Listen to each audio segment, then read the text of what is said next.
N convention అట్లాగే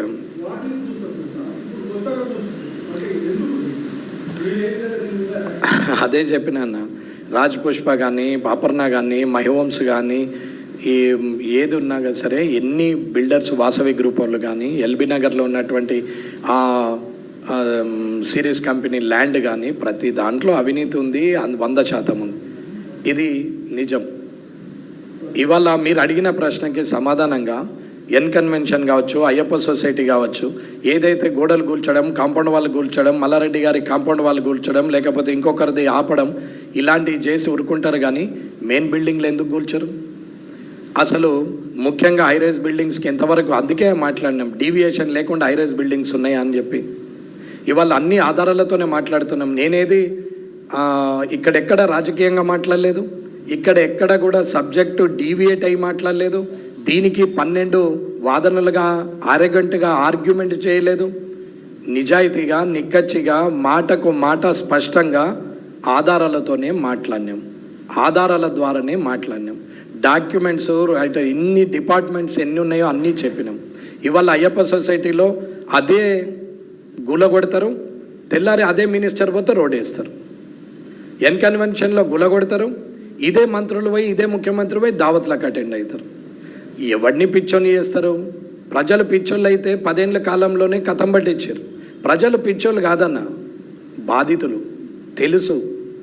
అసహాయత, అసమర్థులు కాదు, సమర్థులే.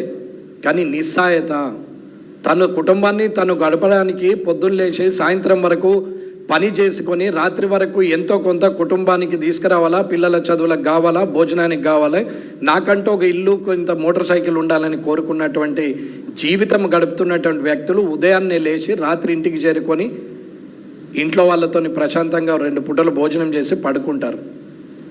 అది అసమర్థత కాదు. అది ఇంకా తిరిగి కొట్లాడితే ఈ అధికారి ఆ అధికారి అని నిస్సాయతలో లోపమవుతున్నది తప్ప ఇబ్బంది పడదు. కానీ ఈ నిస్సాయత అసహాయతగా మారదు. ఖచ్చితంగా ఒకరికి ఒకరు తోడైన రోజు ఇలాంటి పనులు ఖచ్చితంగా అవుతారు. హైరేజ్ బిల్డింగ్స్ పెద్ద పెద్ద ఉన్న వాటి వాళ్ళవి అన్న అంతేందుకన్నా ఫామ్ హౌస్లు చెరువుల కుంటల పక్క పొంటి బఫర్ జోన్లో కట్టినవి నేను సాక్ష్యాలు ఇస్తా, గులగొట్టమని చెప్తా, నేను ఇస్తా. రూల్కి అగెనెస్ట్గా ఉన్నటువంటి బిల్డింగ్లు అన్ని పేర్లు నేను ఇస్తా, with evidence, with document, with everything.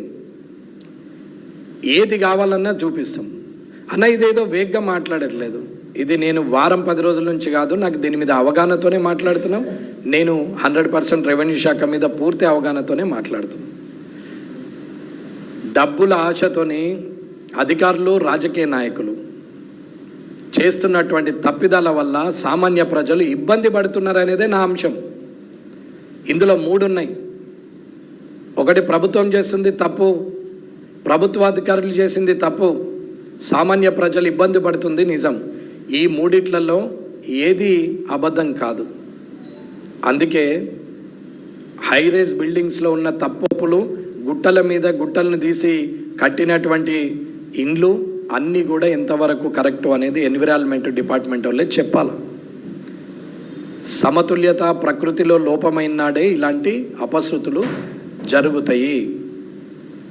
ఇవాళ హైదరాబాద్లో వరదలు వస్తున్నాయి, కారణం రోడ్డు మీద జామ్ అవుతుంది ట్రాఫిక్. 3 గంటలంటే కార్లలో కూర్చుండి పాట పెట్టుకొని ఇనే నిస్సాయ పరిస్థితికి దిగజారిపోయారు హైదరాబాద్ పట్టణ ప్రజలు తప్ప. అరే ఇది ఎందుకైంది, ఇట్లెందుకు చేస్తున్నారు, సింగిల్ రోడ్ ఎందుకు లేదు, 1 వే ట్రాఫిక్ ఎందుకు చేయరు, రోడ్లు ఎందుకు క్లియర్ చేయరు, ట్రాఫిక్ ఏం చేస్తున్నది, అసలు హెచ్ఎండి ఏం చేస్తున్నది, లేకుంటే జిహెచ్ఎంసీ ఏం చేస్తున్నది, పోలీస్ ఏం చేస్తున్నారు, రెవెన్యూ వాళ్ళు, కలెక్టర్ ఏం చేస్తున్నాడు, అసలు మంత్రులు ఏం చేస్తున్నారు, ఎమ్మెల్యేలు ఏం నరుకుతున్నారు, అసలు వీళ్ళు ఏం చేస్తున్నారు అని అడిగే ప్రజలు లేనే లేరు. ఎందుకు అని అంటే మళ్ళీ తిరిగి 2వ రోజు తన పనికి తను వెళ్ళాలా, తన వ్యాపారానికి తను వెళ్ళాలి. ఇది ఒక్క విషయాన్ని, వీక్నెస్ని పట్టుకొని ఆట ఆడుతుంది 2 వర్గాలు. ఒకటి బ్యూరోక్రాట్, రెండోది పబ్లిక్ పొలిటీషియన్స్. ఈ ఇద్దరు చేస్తున్న తప్పిదం వల్ల లక్షల కోట్ల మంది నష్టపోతున్నారు అని చెప్తున్నాం. ఇవాళ రాజ్భవన్ ముందట పొక్కదొడినా 1,00,000 లీటర్ల నీళ్లు స్టోరేజ్ చేస్తా అని అంటాడు. మీదికి వెళ్ళి ఫ్లైఓవర్ పోతే కింద కూలిపోయి చచ్చిపోతేనే దిక్కు లేదు, రోడ్డు కింద పొక్కలు తవ్వి నీళ్ళ ట్యాంకులు చేస్తే నీళ్లు స్టోరేజ్ చేసి పంపింగ్ చేసి నేను వాటిని అక్కడికి పంపిస్తా ఇక్కడికి పంపిస్తా. అపర భగీరథుడు సన్నపైన ఒక పాత అయిన పోతే కొత్త భగీరథుడు మళ్ళీ వచ్చాడు.